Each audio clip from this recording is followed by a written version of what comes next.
kerajaan pencuri lebih bahaya daripada COVID-19.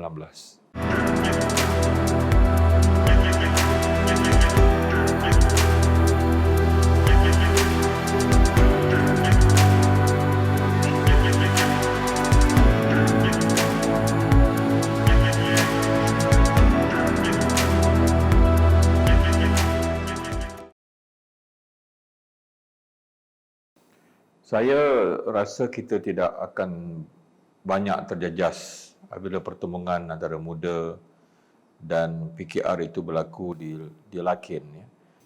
Kami, kepimpinan tertinggi PH telah pun membuat beberapa perundingan, pertemuan, tetapi akhirnya muda tetap dengan keputusannya untuk meletakkan calon di Lakin. Tetapi PH punya prinsip yang jelas, iaitu apapun yang berlaku, kita akan memberikan sokongan kepada calon keadilan di Lakin. Dan saya rasa tindakan keadilan untuk tidak pula meletakkan calon di Puteri Wangsa itu adalah menunjukkan bahawa kita mampu untuk memberikan kepimpinan dan panduan dan direction yang jelas, di mana PH kita pamerkan sikap kita yang matang dan juga kita meyakini bahawa rakyat akhirnya lah yang akan memberikan keputusan mereka parti mana yang mereka akan undi.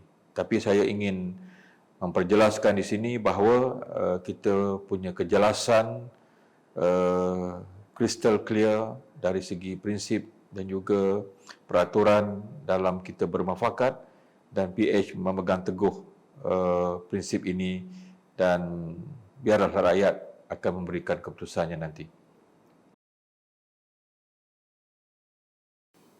Kita tidak terusik dengan pemilihan ataupun keputusan keadilan untuk menggunakan lambang sendiri.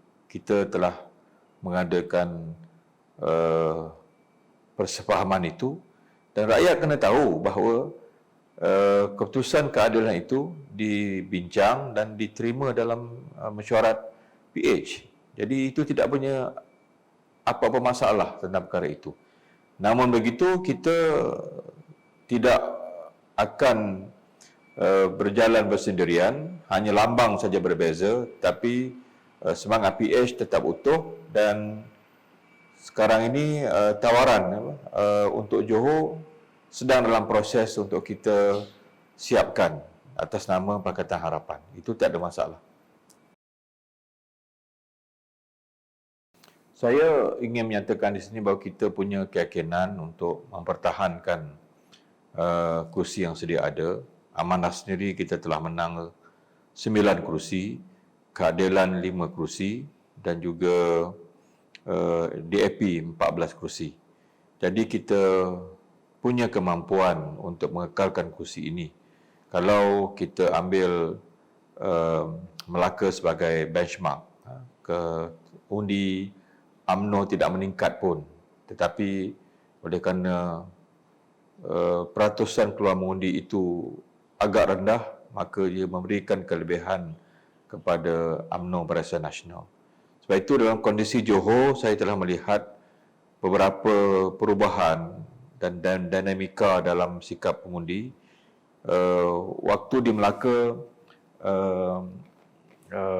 isu COVID juga menjadi perkara utama, faktor utama yang menyebabkan rakyat takut keluar mengundi.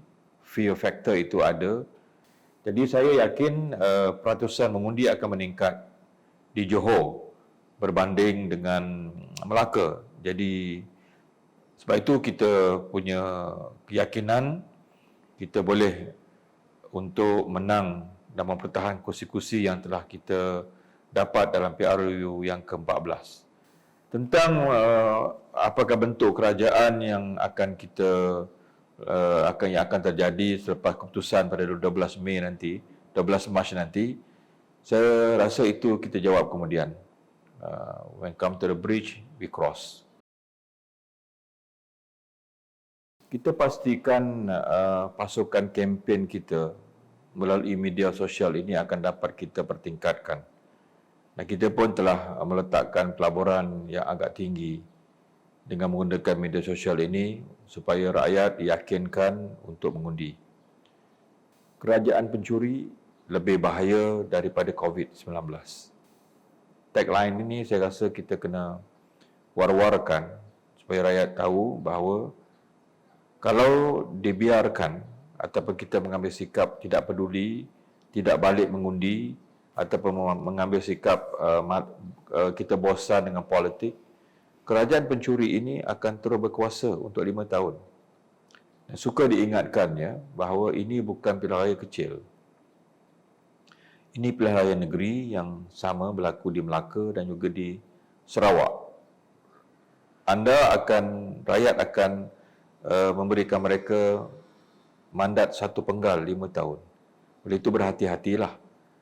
Walaupun kita bimbang dengan COVID, tetapi SOP yang kita jaga, kita dah ada dos yang mencukupi, kita keluarlah mengundi. Baliklah mengundi. Itu seruan saya kepada rakyat kerana saya ulang lagi sekali, membiarkan kerajaan pencuri itu jauh lebih bahaya daripada COVID-19. Itu orang katalah. Jadi biarlah rakyat buat keputusan nanti siapa yang mereka nak pilih, parti mana yang menang. Masa itu kita bincang siapa nak jadi Menteri Besar.